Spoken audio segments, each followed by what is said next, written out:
वक्त आने पर भारत क्या क्या कर सकता है ये बांग्लादेश भी जरूर देख रहा होगा और देखना भी चाहिए, क्योंकि जिसके भरोसे बांग्लादेश की नई सरकार इतने डींगे मार रही है उसी की भारत ने हालत खराब कर रखी है। बल्कि आज तो भारतीय सेना ने ताबड़तोड़ एक्शन लेते हुए सीधे तोड़फोड़ शुरू कर दी।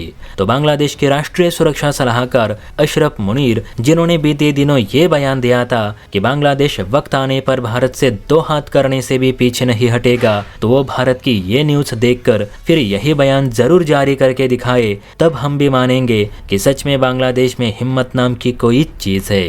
तो देखिए दोस्तों, बात हो रही है पूर्वी लद्दाख में मौजूद डेप्सांग इलाके की, जहां पर भारत ने चीन की चेक पोस्ट के अवैध निर्माण को तोड़ मरोड़ कर रख दिया है। दरअसल खबर निकल कर आई है कि भारतीय सेना ने डेप्सांग इलाके से चीनी सेना की 3 मिलिट्री चेक पोस्ट को हटाकर पीपुल्स लिबरेशन आर्मी को पूरे 20 किलोमीटर पीछे हटने पर मजबूर कर दिया है। रिपोर्ट्स के मुताबिक साल 2020 में गलवान हिंसा के बाद से ही भारतीय सेना और चीनी सेना में जो LAC पेट्रोलिंग और LAC समझौते को लेकर विवाद खड़ा हुआ था, और जिसके तहत दोनों देशों में इतनी सारी कोर कमांडर स्तर की मीटिंग्स भी ली गई, उसका नतीजा अब कहीं देखने को मिल रहा है। दरअसल डेट्रेस्वा की ताज़ा सैटेलाइट तस्वीरों से ये खुलासा हुआ है कि भारत और चीन में हाल ही में किए गए समझौते के बाद डेप्सांग सेक्टर के वायु जंक्शन में चीनी सेना की 3 चौकियों को भारतीय सेना द्वारा नष्ट कर दी गई है, और इसी इलाके से चीनी सेना को तकरीबन 20 किलोमीटर पीछे हटने के भी निर्देश जारी हो चुके हैं। दरअसल गलवान हिंसा के बाद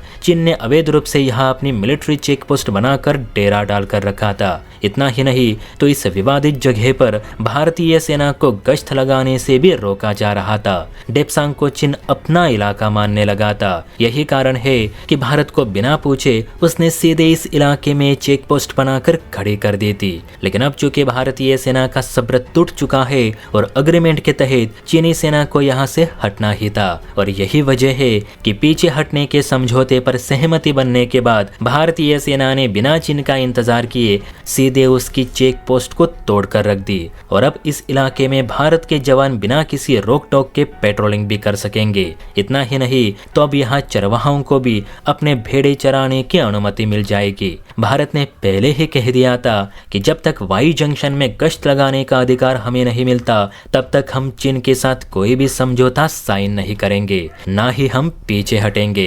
कहते हैं ये इलाका चीन और भारत के बीच लंबे समय से गतिरोध का विषय बना हुआ था, लेकिन अब चीन के झुकने के बाद भारतीय सेना ने फिर यहाँ गश्त लगानी शुरू कर दी है। और यह बांग्लादेश को सबक भी है कि जब चीन ही भारत के सामने टिक नहीं पाया, तो चीन के भरोसे भारत को आंखें दिखाने वाले बांग्लादेश का क्या हो सकता है। इसे मोहम्मद यूनुस भी जरा याद रखे।